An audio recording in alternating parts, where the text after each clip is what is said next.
Senhor presidente, senhoras senadoras, senhores senadores, o nosso boa tarde.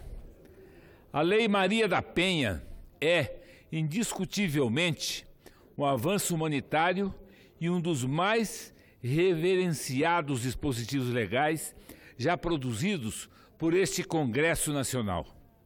Seu conteúdo e seu espírito se transformaram em referências internacionais.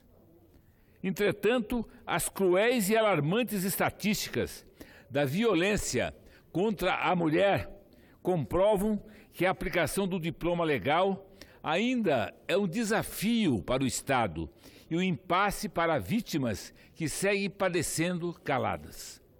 Em que pesem os incontáveis méritos da Lei 11.340 de 2006, o seu advento, infelizmente, não foi suficiente para obliterar o fenômeno da violência contra as mulheres. A critério de exemplo, meus queridos amigos, cito um estudo conduzido pelo IPEA, Instituto de Pesquisa Econômica Aplicada, segundo o qual, nos 10 primeiros anos de vigência da norma, o número de mulheres assassinadas dentro de casa manteve-se instável, infelizmente. De acordo com a pesquisa, no mesmo período, a violência cometida de outras formas em ambientes distintos aumentaram ligeiramente. Poderia-se alegar que antes do surgimento da lei, a curva dos crimes perpetrados contra mulheres era ascendente e implacável, e que após o seu aparecimento, ela se estabeleceu, sugerindo um impacto positivo, significativo sobre os valores da nossa sociedade.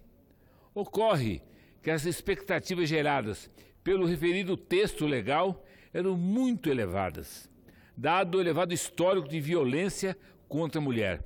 Sonhávamos com uma verdadeira revolução de costumes e ela simplesmente não ocorreu.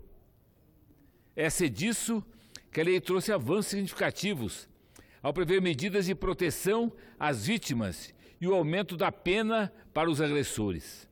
Sem embargo, o Brasil segue ocupando a infame 7ª posição em uma lista que elenca as nações em que mais mulheres são assassinadas.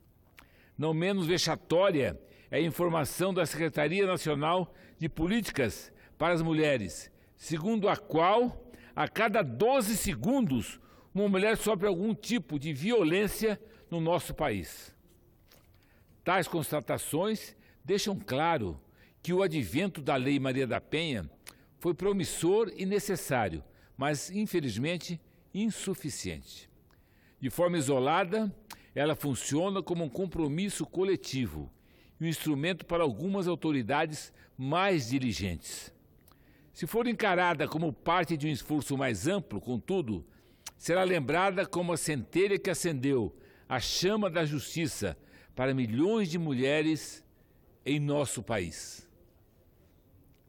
Nesse sentido, senhor presidente, ratifico que a efetividade dos esforços de combate à violência contra as mulheres está diretamente vinculada à adoção de múltiplas e abrangentes políticas públicas voltadas para ela, à estruturação dos órgãos de coerção e ao permanente aperfeiçoamento da legislação brasileira. Neste último tocante, creio merecer destaque a sugestão do Conselho Nacional de Justiça no sentido de instituir a justiça reparativa como uma contribuição para minimizar os efeitos da violência doméstica. Como preconiza o órgão, tal modelo se baseia na escuta das vítimas e dos ofensores de um método judicial que pretende ir além do modelo conciliatório e transacional. O objetivo é reduzir a prática de crimes e, muito mais grave, a sua reincidência.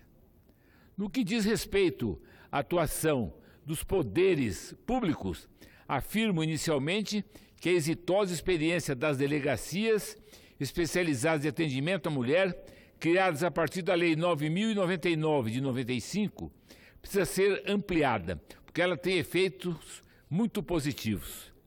Como sabemos, a Lei Maria da Penha incumbiu o Estado de utilizar medidas integradas de prevenção à mulher e, notadamente, na adoção de ações protetivas, principalmente para aquelas mulheres mais vulneráveis. Ora, se os números de violência seguem sendo significativos, a estrutura da polícia e do restante do aparato coercitivo também precisa ser igualmente coercitiva. Mais delegacias e melhor funcionalismo, onde resultar certamente menos crimes. Quanto à formulação e execução de políticas para mulheres, há uma coletânea de possibilidades.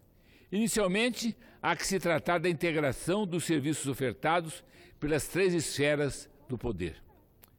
Possuímos fartas e evidências históricas de que o trabalho convergente entre os entes da federação costuma ser mais eficaz do que quaisquer esforços isolados. Prova disso é que o já aludido estudo do IPEA demonstrou que nas regiões onde houve menos mobilização da sociedade e dos governos, deu-se um aumento significativo do número de homicídios e agressão às mulheres, o tal do feminicídio.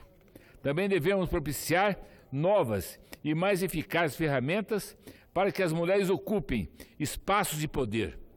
Creio que, sob a perspectiva de quem é vítima dos abusos e vilanias, haveria maior chance de êxito no desenho de programas que visem a promover a igualdade e coibir, consequentemente, a violência.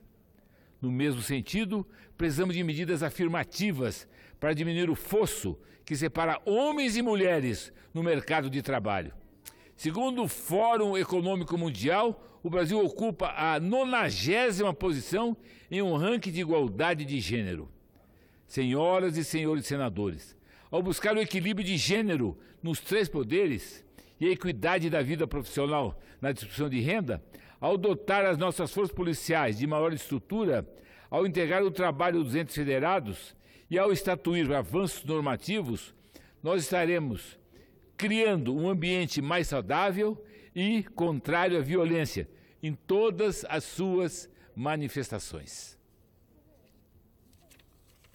Mais do que isso, nós estaremos entranhando no tecido social brasileiro o fundamental conceito do respeito às mulheres. E esse é o ponto fulcral. Construir as condições para que as aspirações, sonhos e direitos femininos possam ser exercidos na sua plenitude, única e exclusivamente em função da convicção de que isso é justo e necessário. No dia em que a incolumidade física, psicológica e moral das mulheres e os anseios de desenvolvimento pessoal forem encarados como valores inalienáveis do nosso país, os homens, todos eles, e as mulheres de formas onipotentes, e os casos de violência se transformarão em exceções e estaremos praticamente livres dessa grave chaga brasileira. Não obstante, mesmo que consigamos atingir esse grau de maturidade, não nos esqueçamos da Lei da Maria da Penha. Em um momento de obscurantismo, ela alumiou o caminho para que pudéssemos iniciar um processo de fortalecimento da posição feminina em nossa sociedade. Destaco que, durante a cerimônia do grande colar do mérito do Tribunal de Contas, ocorrido no último dia 24 de outubro, tive a imensa honra de conhecer a senhora Maria da Penha Maia Fernandes, cujo testemunho se tornou o alicerce para a elaboração desse diploma legal, que serviu como um farol de esperança para as mulheres em situação aviltante à sua dignidade. Por fim, estou convicto, senhor presidente, de que ainda há muito por fazer, mas sem a Lei Maria da Penha, o nosso caminho teria sido muito mais tortuoso e o futuro seria muito mais incerto. Tratemos de louvá-la, pois trabalhando para que a sua aplicação seja cada vez menos necessária e que a mulher conquiste, de uma vez por todas, cada vez mais o seu espaço no futuro promissor do nosso querido Brasil. Então é fundamental que lute pela igualdade de gênero para que as mulheres ocupem todos os espaços em todos os sentidos, quer seja na política, na economia e em todas elas que são igualmente importantes. Muito obrigado, um abraço.